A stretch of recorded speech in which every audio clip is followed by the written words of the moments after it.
जास्त न वेळ घालवता आपण प्रश्नाकडे लगेच जाऊयात. दोन समान संख्यांचा गुणाकार 16 येतो व भागाकार 1 येतो म्हणलेलं आहे. मग समान संख्या आहेत तर त्यांचा भागाकार 1 तर येणारच आहे. गुणाकार 16 म्हणलेलं आहे. गुणाकार म्हणजेच काय असणार आहे, त्यांचा वर्ग असणार आहे. मग 4चा वर्ग काय असतो, 16 असतो. मग आता आपल्याला काय सांगायचं, त्याची बेरीज सांगायची आहे. मग 4 आणि 4 बेरीज किती आलेले, 8. मग पहा 8 कुठे दिलेलं आहे, 2 नंबरच्या पर्यायामध्ये. यालाच तुम्हाला टिक करायचं आहे. त्यानंतर पहा पुढील प्रश्न, खालीलपैकी सर्वात लहान अपूर्णांक कोणता. छेद समान आहे, मग लहान कोणता असणार आहे, छेद समान असेल तर अंशामध्ये जो अंक लहान तो अपूर्णांक लहान असतो. मग इथे पहा 9, 11, 7 आणि 5 सगळ्यात लहान अंक आहे 5, म्हणून हेच असणार आहे बरोबर उत्तर. त्यानंतर पहा 9 पॅडची किंमत 360 रुपये आहे, तर अशा 7 पॅडची किंमत किती. 9ची दिलेली आहे आणि आपल्याला 7ची विचारली. मग आधी आपल्याला 9च्या किमतीवरून एकाची किंमत काढायची आहे. खूप साऱ्याची किंमत दिली आणि एकाची विचारली तर आपण भागाकार करतो. मग पहा 9 चौक 36 0 0 म्हणजे एका पॅडची किंमत आहे 40. मग आता आपल्याला 7 पॅडची किंमत काढता येणार आहे.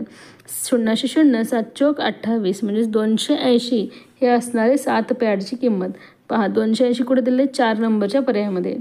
41वा प्रश्न पहा, 769 गुणिले 0 अधिक 1. मग पहा कोणतीही संख्या ती किती मोठी असे नका, जर गुणिले 0 असेल तर त्याचं उत्तर 0 येणार आहे आणि अधिक 1 दिलेलं आहे. मग एक उत्तर काय येणार आहे, 1. 2 नंबरचा पर्याय बरोबर असणार आहे. त्यालाच तुम्हाला टिक करायचं आहे. म्हणून असे प्रश्न बारकाईने पाहायचे विद्यार्थ्यांनो. तर आता पहा 42वा प्रश्न, या आकृतीत जास्तीत जास्त किती किरण तयार होतील. आपल्याला विचारलेले किरण म्हणजे ही अशी आकृती असते. मग पहा किती किरण तयार होतील, 1 2 3 4. 4 होतील का, नाही 3 होतील. एका साईडनं 3 आणि दुसऱ्या साईडनं देखील 3. अशा प्रकारे किती जास्तीत जास्त किरण तयार होतील, 6. 4 नंबरचं पर्याय हे बरोबर असणार आहे. पुढील प्रश्न, वरील आकृतीत 8/9 या अपूर्णांकाची ओळख होण्यासाठी किती भाग रंगवावे लागतील. 9 भागापैकी 8 भाग रंगवलेले असे दाखवण्यासाठी आपल्याला 8 भाग रंगवावे लागतील. 1 2 3 4 5 6 7 8. 8च भाग रंगवावे लागतील. 3 नंबरचा पर्याय हे अगदी बरोबर आहे. त्यानंतर पहा 44वा, सोबतच्या त्रिकोणातील लघुकोणाची संख्या किती. लघुकोण हा तर काटकोन दिसतोय. काटकोन म्हणजे 90 अंशाचा कोन. 90पेक्षा कमी असणारे असतात लघुकोन. किती असणार आहे, 2. काटकोन त्रिकोणामध्ये एक कोण जर काटकोन असेल तर त्या बाकीचे 2 काय असतात, लघुकोन. मग 2 असणार आहेत. 3 नंबरचा पर्याय हे बरोबर आहे. पुढील प्रश्न पहा, 8 गुणिले 5 गुणिले 4 इथे चौकट दिलेले, 20 भागिले 5 गुणिले 4 केलेले. मग 8 पंचे 40 आणि 40 गुणिले 4 160 असणार आहे. मग आता यांचा भागाकार आपल्याला करायचा आहे. 20 भागिले 5 5 चौक 20 गुणिले 40. मग इथे देखील काय असणार, 4 चौक 16 160च उत्तर आलेलं आहे. मग इथं आपल्याला कोणतं चिन्ह वापरावं लागेल, बरोबरचं चिन्ह. मग पहा बरोबरचं चिन्ह कुठे दिलेलं आहे, 1 नंबरच्या पर्यायामध्ये. त्यालाच तुम्हाला गुण करायचं आहे. पुढील प्रश्न पहा, 673 वजा 121. मग पहा 3तून 1 गेलं, बेरीज वजाबाकी काय असणार आहे, 2. 7तून 2 गेले 5 आणि 6तून 1 गेलं पुन्हा 5. 552 ही असणार आहे बरोबर उत्तर. 2 नंबरचं पर्याय हे बरोबर आहे. पुढील प्रश्न, दररोज अर्धा लिटर. 47वा प्रश्न पहा, दररोज अर्धा लिटर म्हणजे किती, 500 मिली. याप्रमाणे जानेवारी महिन्यात किती लिटर दूध होईल. जानेवारी महिन्यामध्ये 31 दिवस असतात. मग 31 गुणिले 500 आपल्याला करायचं आहे. 0 0 लिहायचं आहे आपल्याला. 5 1 5 5 त्रिक 15. मग पहा 15,500 म्हणजे 15.5 लिटर दूध होणार आहे. मग पहा बरोबर उत्तर कुठे दिलेलं आहे, 4 नंबरच्या पर्यायामध्ये 15.5 लिहिलं. त्यालाच तुम्हाला टिक करायचं आहे. पुढील प्रश्न, संख्येचे वय 35 वर्ष आहे. अभिजितचे वय संख्येच्या वयापेक्षा 15 वर्षांनी जास्त आहे. संख्येचे वय किती आहे, 35 वर्ष. अभिजितचे वय संख्येच्या वयापेक्षा 15 वर्षांनी जास्त आहे. म्हणजे आपल्याला मिळवावं लागेल. तर अभिजितचे वय किती असणार आहे, दोघांची बेरीज 30 आणि 10 40 आणि वरचे 10 50 वर्षे. म्हणजेच अभिजितचे वय किती असणार आहे, 50 वर्षे. 4 नंबरचा पर्याय अगदी बरोबर आहे विद्यार्थ्यांना. पुढील प्रश्न आता पाहूयात आपण. तर अशा प्रकारे आपल्याला व्यवस्थित प्रश्न सोडवायचे आहेत. 49वा प्रश्न, 16ला 18ने भागून आलेल्या भागाकाराला. 16ला 18ने भागून, मग पहा आलेल्या भागाकाराला 6ने गुणले व त्यातून 12 वजा केले तर ही क्रिया कशी लिहाल. 16ला कशाने भागायचे आपल्याला, 8ने भागून आलेल्या भागाकाराला 6ने गुणले व त्यातून 12 वजा केले. म्हणजे 16/8 गुणिले 6, 16/8 गुणिले 6 हे अशा प्रकारे येणार नाही. गुणिले 6 वजा 12, 2 नंबरचं पर्याय हे अगदी बरोबर आहे. 16 गुणिले नाही म्हणलं, आपल्याला भागून म्हणलेलं आहे. 2 नंबरचंच पर्याय बरोबर असणार आहे विद्यार्थ्यांनो, त्यालाच तुम्हाला टिक करायचे. 16ला 8ने भागून आलेल्या भागाकाराला 6ने गुणले व त्यातून 12 वजा केले, तर हेच असणार आहे अगदी बरोबर उत्तर. 50वा प्रश्न पहा. खालील अपूर्णांक चढत्या क्रमाने लावल्यास शेवटी येणारा अपूर्णांक कोणता? चढत्या क्रमाने लावायचं आपल्याला, म्हणजेच लहानापासून मोठ्यापर्यंत जायचं आहे. म्हणजे सगळ्यात छोटी कोण येणार आहे? सर्वात मोठा अपूर्णांक येणार आहे. मग आता पहा, छेद समान आहे का? नाही. अंश समान आहे. मग अंश समान असेल तर आपला रूल काय आहे? अंश समान असेल तर छेदामध्ये जो अंक लहान तो अपूर्णांक मोठा असतो. म्हणजेच आपल्याला सर्वात मोठा अपूर्णांक शोधायचा आहे. मग पहा, सर्वात लहान अंक कुठे आहे? 10. 9/10. म्हणजेच हाच अपूर्णांक सर्वात मोठा असणार आहे. म्हणून आपल्याला याला स्टिक करायचं आहे, कारण आपल्याला चढत्या क्रमाने लावायचं आहे. मग चढत्या क्रमाने म्हणलं तर लहानापासून मोठ्यापर्यंत असतं. मग सर्वात लहान कोण असणार आहे? हा 1 नंबर, 2, 3 आणि हा 4 नंबरला येणार आहे. जो अंक लहान तो सर्वात मोठा असतो आणि जो मोठा तो लहान असतो, कारण अंश ते सारखा आहे विद्यार्थ्यांनो. उलट आपल्याला नियम लावायचा असतो, म्हणून आपल्याला 1 नंबरच्या पर्यायालाच गोल करायचे. 51वा प्रश्न. मोहनपूर या निर्मलग्राम गावामध्ये एवढे पुरुष एवढे स्त्रिया तर गावची एकूण लोकसंख्या. अगदी सोपा प्रश्न आहे. दोघांची बेरीज करायची तुम्हाला. 6 7 13ला 3 हातचा 1, 5 1 6 4 10ला 0 हातचा 1, पुन्हा 4 1 5 3 8, 8चे 3. 4 नंबरचं पर्याय बरोबर आहे, त्यालाच तुम्हाला टिक करायचं आहे. पुढील प्रश्न. खालीलपैकी आयताची आकृती कोणती आहे? आयत म्हणजे काय? ज्याचे समोरासमोरील बाजू सारखे असतात. असा चौकोन ज्याच्या समोरासमोरील बाजू या सारख्या असतात आणि प्रत्येक कोण काटकोन असतो, 4 शिरोबिंदू असतात. मग पहा, इथे समोरासमोरील बाजू समान दाखवलेले आहे, ते चिन्हावरून आपल्या लक्षात घ्यायचं आहे. प्रत्येक कोण काटकोन दाखवलेला आहे, हेच अगदी बरोबर आकृती असणार आहे. तर 2 नंबरची आकृती ही समभुज चौकोनाची आहे, तर हे समांतरभुज आहे, तर हा पतंगाची आकृती आहे. म्हणून 1 नंबरचंच पर्याय बरोबर असणार आहे. पुढील प्रश्न 53वा प्रश्न पहा. 4 आठवडे 5 दिवस बरोबर किती दिवस? 4 आठवडे, 1 आठवड्यामध्ये 7 दिवस असतात. 7 चोक 28 दिवस झाले. 28 आणि 5 दिवस म्हणजे 23. 8 आणि 5 13, 33 दिवस असणार आहेत. मग 2 नंबरचं पर्याय हे अगदी बरोबर आहे, त्यालाच तुम्हाला टिक करायचं आहे. पुढील प्रश्न 54वा. 53 फूल, तर फुलाच्या जागी कोणती संख्या लिहावी? म्हणजे त्या संख्येला 3ने निशेष भाग जाईल. 3ने निशेष भाग जाईल असं म्हणलेलं आहे. मग 3ची कसोटी काय? जर दिलेल्या संख्येतील अंकांच्या बेरजेला 3ने भाग जात असेल तर त्या संख्येला देखील 3ने भाग जातो. मग पहा, 5 आणि 3 बेरीज किती आलेली आहे? 8. मग जर 8मध्ये आपण 1 मिसळलं तर उत्तर किती येणार? 9 आणि 3 याला पूर्ण भाग जाणार आहे. मग पहा, 1 दिलेलं आहे का पर्यायामध्ये? हो, 3 नंबरचं पर्याय अगदी बरोबर असणार, त्यालाच तुम्हाला टिक करायचं विद्यार्थ्यांनो. पुढील प्रश्न. 2.5 किलोग्रॅम साखर 5 जणांत वाटली तर प्रत्येकाच्या वाटेला किती साखर येईल? 2.5 किलोग्रॅम साखर आहे. 2.5 म्हणजे किती? 2 किलो 500 ग्रॅम. 2 किलो म्हणजेच किती असणार आहे? 2000 ग्रॅम. म्हणजे 2500 ग्रॅम साखर आपण किती जणांमध्ये वाचलेली आहे? 5 जणांमध्ये. मग पहा, 5 5 25 आणि 0 0 0 0. मग प्रत्येकाला किती साखर येणार आहे? 500 ग्रॅम साखर येणार आहे. 500 ग्रॅम म्हणजेच काय असतं? तर अर्धा किलो असतं. 500 ग्रॅम म्हणजेच किती आहे? पहा, इथे दिलेलं आहे का? अर्धा किलोग्रॅम. 1 नंबरचं पर्याय अगदी बरोबर आहे, त्यालाच तुम्हाला टिक करायचं आहे. अर्धा किलोग्रॅम म्हणजेच 500 ग्रॅम. 1.5 किलोग्रॅम म्हणजेच 1500 ग्रॅम.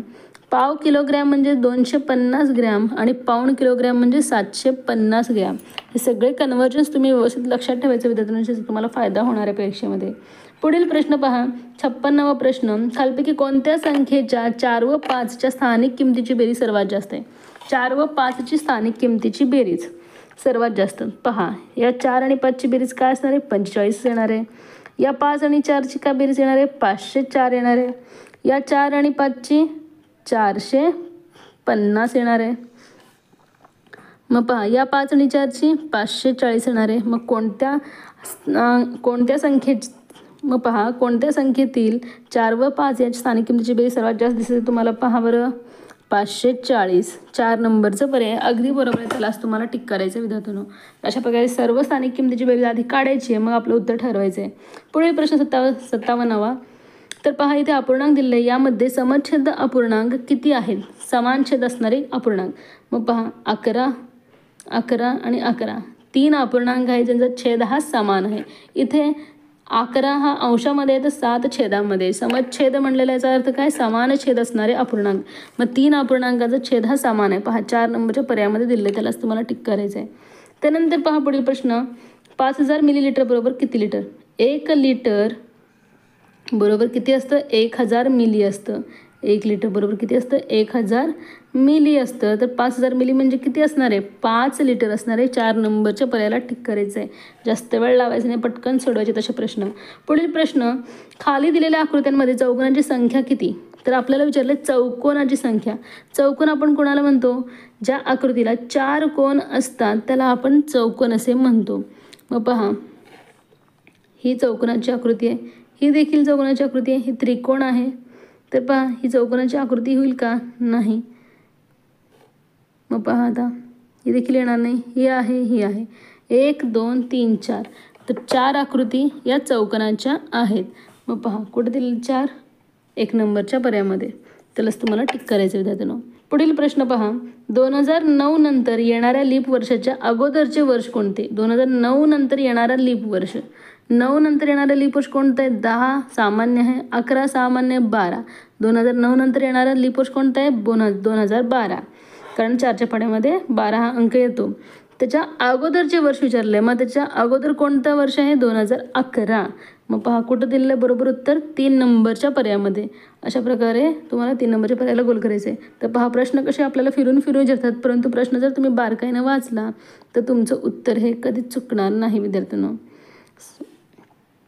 तर पाहूयात आता पुढील प्रश्न. त्यानंतर पहा 61वा प्रश्न, 2 किलो शेंगदाण्याची किंमत 120 रुपये, तर पाव किलो शेंगदाण्याची किंमत किती? 2 किलोची किंमत किती दिली? 120. मग आधी याच्यावरून आपल्याला 1 किलोची काढावं लागेल. 120 भागिले 2 किलो किती येणार आहे? 60 रुपये. 1 किलो शेंगदाण्याची किंमत 60 रुपये आहे. तर आता आपल्याला पाव किलोची काढता येणार आहे. मग पाव म्हणजे किती असतं? चौथा भाग, म्हणजे 60 भागिले आपल्याला 4 करायचं आहे. मग पहा, 4 1 4, 2 राहिले, 4 25, म्हणजेच 15 रुपये असणार आहे पाव किलो शेंगदाण्याची किंमत. 15 चोक 60 हेच असणार आहे अगदी बरोबर उत्तर. 4 नंबरचं पर्यायाला तुम्हाला टिक करायचं आहे. त्यानंतर पहा 62वा प्रश्न, पदावलीवर आधारित आहे हा प्रश्न. पहा, पदावलीवर आधारित हा प्रश्न आहे. 62वा प्रश्न, 11 अधिक 22 भागिले 2 अधिक 11 गुणिले 1. मग भागांचे भागोबेनुसार तुम्हाला भागाकार आधी करायचे आहे. 22 भागिले 2 किती येणार आहे उत्तर? 11. 11 इथे अधिक आहे, अधिक 11 गुणिले 11 11च असणार आहे. मग 11 अधिक 11 अधिक 11 बेरीज किती येणार? 33. 3 नंबरचा पर्याय हे बरोबर आहे, त्यालाच तुम्हाला टिक करायचं आहे. पुढील प्रश्न, सोबतच्या रेषाखंडापैकी सर्वात मोठा रेषाखंड कोणता? मग सर्वात मोठा रेषाखंड आपल्याला ओळखायचा आहे. सर्वात जास्त लांबी कोणाची आहे? पहा, ई आणि फ या रेषाखंडाची 5 सेमी. मग इफ रेषाखंड हा सर्वात मोठा रेषाखंड असणार आहे. इफ पहा कुठे दिले? 2 नंबरच्या पर्यायामध्ये. त्यालाच तुम्हाला टिक करायचं होतं. हे देखील अगदी सोपा प्रश्न होता. त्यानंतर पहा, या आकृतीतील कोन अबड अबड हा कोणत्या प्रकारचा कोन आहे? पहा, हा कोणत्या प्रकारचा कोन दिसतो आपल्याला? विशाल कोन आहे, म्हणून यालाच तुम्हाला टिक करायचे. 4 नंबरचा पर्याय बरोबर आहे. पुढील प्रश्न पहा 65वा, सोबतचे चौकोन अब कडची परिमिती किती सेमी होईल? अब कडची परिमिती विचारली आपल्याला. पहा, परिमिती म्हणजे काय असतं? कोणत्याही आकृतीची कडेकडेच्या मापाची बेरीज. मग पहा, 4 आणि 3 7, 8 9 आणि 9 आणि 5 14 सेमी. या सर्वांची तुम्हाला बेरीज करायची. 14 सेमी हे असणार आहे आपलं बरोबर उत्तर, त्यालाच तुम्हाला टिक करायचं आहे विद्यार्थ्यांनो. नंतर पहा 66वा प्रश्न, खालीलपैकी कोणते इंग्रजी मुळाक्षर सममित आहे? तर पहा, इथं आहे विचारलं आपल्याला. आहे म्हणलेलं आहे का नाही म्हणलेलं हे आपल्याला बारकाईने वाचायचं आहे, कारण आपण आहेला नाही, नाहीला आहे असं घाईघाईत वाचू शकतो, म्हणून प्रश्न नीट आपल्याला वाचायचे विद्यार्थ्यांनो. तर पहा, कोणतं सममित आहे असं विचारलेलं आहे आपल्याला. सममित म्हणजेच आडवं किंवा उभा जर आपण याचे भाग केलं तर दोन्हीकडे सारखी आकृती कशात येते पाहायचे. तर यामध्ये तर येत नाही. तर पहा, बी उभी जर रेष ओढली तर सममित होणार नाही, परंतु आडवं ओढलं तर सममित असणार आहे, म्हणजेच बी हे सममित आहे मध्ये येतं. बाकीचे पर्याय पाहूयात. पहा, जे दोन्ही प्रकार सममित होत नाही हे देखील होत नाही, म्हणजेच 2 नंबरच्या पर्यायाला तुम्हाला टिक करावं लागणार आहे विद्यार्थ्यांनो. 67वा प्रश्न पहा, खालपैकी कोणती आकृती बंदिस्त आकृती नाही, बंदिस्त नसलेली सांगायची? तर पहा, ही आकृती बंदिस्त आहे, ही देखील बंदिस्त आहे, ही देखील बंदिस्त आहे. 1 नंबरचा पर्याय हे बंदिस्त नाही, त्यालाच तुम्हाला टिक करायचं होतं. पुढील प्रश्न, खालीलपैकी कोणत्या भौमितिक आकृतीचा पृष्ठभाग निश्चितपणे चौरसाकृतीच असतो? निश्चितपणे चौरसाकृतीच असतो असं म्हणलं, म्हणजे सर्व बाजू त्याची चौरसाकृती असायला हवं. दंडगोलमध्ये येणार नाही, त्रिकोण नाही, घन अगदी बरोबर आहे. इष्टिकाचितीमध्ये फक्त 2च पृष्ठभाग हे काय असतात, चौरसाकृती असतात आणि बाकीचे आयताकृती असतात, म्हणून हे देखील येणार नाही. 3 नंबरचं पर्याय अगदी बरोबर आहे. घन आकृतीची सर्व बाजू काय असतात, चौरसाकृतीच असतात. 69वा प्रश्न, एका समद्विभुज त्रिकोणाची परिमिती. समद्विभुज म्हणजेच काय, ज्या त्रिकोणाच्या 2 बाजू समान मापाच्या असतात त्यांना आपण समद्विभुज त्रिकोण असे म्हणतो. परिमिती 19 सेमी आहे. त्याच्या समान बाजूची लांबी प्रत्येकी 7 सेमी असल्यास तिसऱ्या बाजूची लांबी, तर पहा 2 बाजू समान असेल तर त्याला आपण काय म्हणतो, समद्विभुज त्रिकोण असे म्हणतो. तर पहा 2 समान बाजू, ह्या 2 बाजू समान आहेत, आपल्या तिसऱ्या बाजूची लांबी काढायची आहे. मग पहा हे 7 दिलेले आहे, म्हणजे हे देखील 7च असणार आहे. 7 दोन्ही किती आहेत, 14. मग एकूण परिमिती आपल्याला दिलेली आहे 19. 19 मधून 14 वजा करायचे. पहा 9तून 4 गेले 5, 0 0, म्हणजे या बाजूची लांबी किती असणार आहे, 5 सेमी. 1 नंबरचंच पर्याय अगदी बरोबर आहे, त्यालाच तुम्हाला टिक करायचं होतं विद्यार्थ्यांनो. 5 सेमी हे असणार आहे बरोबर उत्तर. 70वा प्रश्न, 5 सहस्र ही संख्या अंकात कशी लिहाल? सहस्र या शब्दाचा अर्थ आहे 1000. सहस्र म्हणजे काय, 1000. 5 सहस्रचा अर्थ काय, 5000. हे अंकात कशी लिहू आपण, अशा प्रकारे. 2 नंबरचा पर्याय अगदी बरोबर आहे, त्यालाच तुम्हाला टिक करायचं. हे तर 500 आहे, हे 5050 आहे, हे 5005 आहे. तिन्हीही चुकीचे पर्याय दिलेले आहेत. पुढील प्रश्न 71वा प्रश्न पहा, एका शाळेतील 302 विद्यार्थ्यांपैकी 215 विद्यार्थी सहलीला गेले, तर शाळेतील किती विद्यार्थी सहलीला गेले नाहीत? 302 पैकी किती गेले आहेत, 215. जस्ट आपल्याला काय करायचं आहे, वजाबाकी. मग पहा 12तून 5 गेले 7 राहिले, हातचा 1. 10तून 2 गेले 8 राहिलेत, पुन्हा हातचा 1, 0. 87 विद्यार्थी हे शाळेच्या सहलीला गेले नाहीत. 3 नंबरचा पर्याय बरोबर आहे, त्यालाच तुम्हाला टिक करायचं, फक्त वजाबाकी करायची होती विद्यार्थ्यांनो. 72वा प्रश्न, 358 या संख्येतील 8 या अंकाची स्थानिक किंमत व दर्शनी किंमत यांची बेरीज. 8 या अंकाची काय सांगायचं तुम्हाला, स्थानिक किंमत आणि दर्शनी किंमत. 8 हा अंक एकक स्थानी आहे, एकक स्थानातील अंकाची स्थानिक व दर्शनी किंमत ही सारखीच असते. या दोघांची बेरीज किती असणार आहे, 16. मग पहा 16 कुठं दिलेलं आहे, यांची बेरीज म्हणलेलं आहे. 8 या अंकाची स्थानिक व दर्शनी किंमतची बेरीज. 8 एका 8 दूनी 16. मग पहा 16 कोणत्या पर्यायामध्ये दिलेलं आहे, 1 नंबरच्या पर्यायामध्ये, त्यालाच तुम्हाला टिक करायचं आहे. पुढील प्रश्न, दिलेल्या आकृतिबंधाचे निरीक्षण करून प्रश्नाच्या जागी येणारी आकृतिबंध पूर्ण करण्यासाठी पर्याय निवडा. मग पहा 1 लाईन होते, 2 3, मग आता काय येणार आहे, पूर्ण आकृती. 4ही बाजू तिथे पूर्ण होणार आहेत. मग 3 नंबरचंच पर्याय अगदी बरोबर आहे, त्यालाच तुम्हाला टिक करायचं होतं. 74वा प्रश्न पहा, शेवटचे 2 प्रश्न आहेत. 3/7 अधिक 1/7 वजा 2/7. छेद समान आहे, मग अंशाची बेरीज आणि वजाबाकी होणार आहे. 3 आणि 4, 4तून 2 गेले, पुन्हा 2 राहणार आहेत. 4 वजा 2, 2. 2/7च उत्तर असणार आहे. 2 नंबरचा पर्याय हे बरोबर आहे, त्यालाच तुम्हाला टिक करायचं आहे. शेवटचा प्रश्न पहा, 240, 225, 428. पहा ही संख्या दिली, या संख्या उतरत्या क्रमाने लिहिल्या, दुसऱ्या क्रमांकावर येणारी संख्या कोणती? उतरता क्रम म्हणलं, उतरता क्रम म्हणजे मोठ्यापासून लहानापर्यंत. मग सर्वात मोठी संख्या कोणती आहे पहा, ही 1 नंबरला येणार आहे. 2 नंबर आपल्याला दुसऱ्या क्रमांकावर येणारीच विचारलं होतं. मग पुढची एक संख्या आपल्याला घेऊन काहीच करायचं नाही आहे. मग पहा आपलं उत्तर आहे 637. 2 नंबरचंच पर्याय अगदी बरोबर आहे. दुसऱ्या क्रमांकावर येणारी संख्या देखील 2 नंबरच्या पर्यायामध्येच दिली आहे, त्याला तुम्हाला टिक करायचं आहे. तर विद्यार्थ्यांनो, आज आपण इथेच थांबूया. जर तुम्हाला हा व्हिडिओ आवडला असेल आणि मी सांगितलं जर तुम्हाला समजलं असेल तर व्हिडिओला नक्की लाईक आणि शेअर करायला विसरू नका, कारण तुमचं 1 लाईक आणि 1 शेअर हा माझ्यासाठी खूप महत्त्वाचा आहे विद्यार्थ्यांनो. आणि जर कोणी आपल्या चॅनलवर नवीन असाल तर चॅनलला सबस्क्राईब करायला विसरू नका. तर भेटूयात आणखीन एका अशाच महत्त्वपूर्ण व्हिडिओमध्ये. तोपर्यंत धन्यवाद.